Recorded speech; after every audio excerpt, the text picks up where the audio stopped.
was a financial planner then, investment advisor, teaching women about investments, doing a lot of classes, different venues where you brought women in. So I was already doing that in the financial services industry.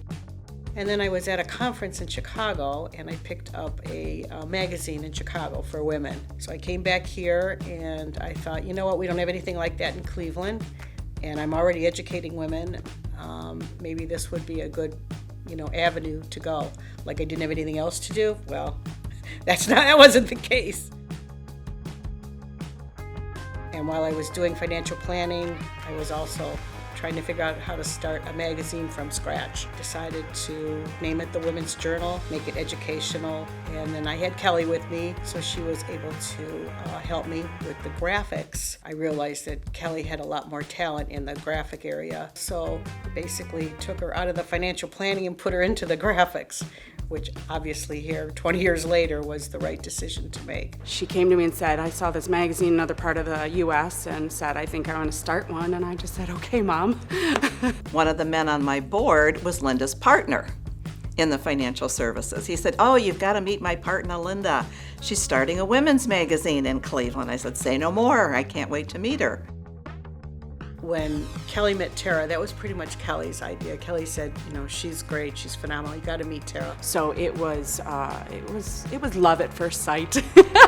I found the magazine, absolutely fell in love with it, read it cover to cover, and my kids at the time were preschool age and toddler age, and I said, I'm taking a chance, I'm going to pick up the phone, and I called Kelly and I said, I love this magazine, I have to come work for you. I remember Kelly and I think Brandy too, my other daughter Brandy, we were standing in front of a map looking at Cuyahoga County and where we were going to distribute the magazine, and it all of a sudden felt a bit overwhelming because it's big, 1.6 million residents in Cuyahoga County. And then shortly thereafter I met Barbara, and then the wheels started turning, and she obviously was a natural. She said, why don't you buy the East edition of the magazine? And I went, that sounds a great idea, and went home and shocked my husband, and he said, are there any numbers? I said, oh my gosh, no, this is the first year, there are no numbers. He goes, oh my God, you're going to do it. I said, my gut tells me this is what I should be doing.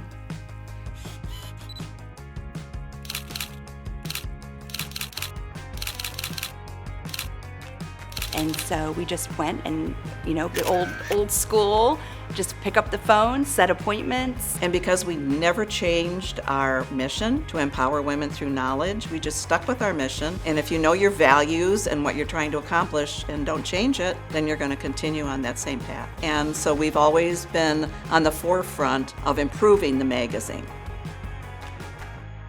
Thanks to the Women's Journal family, that's Linda, Barbara, Tara, Jennifer, she was a big part, Kelly. Oh, Kelly. Yeah, she's still a big part of our organization today. Brandy, even Adam and Jim. Yeah, And, you forget, over 20 years you don't realize how many were involved. Sandy and Tom and Carl, they were our distributors. I mean, all of them. What about the warehouse guy? Warehouse, yeah, Ralph, and so many that just have contributed Helped to us. our success. Yeah, over the years. Assads. Yeah, and then just thank all the advertisers, our clients, and our readers for continuing to follow us for 20 years. So it's been a great journey.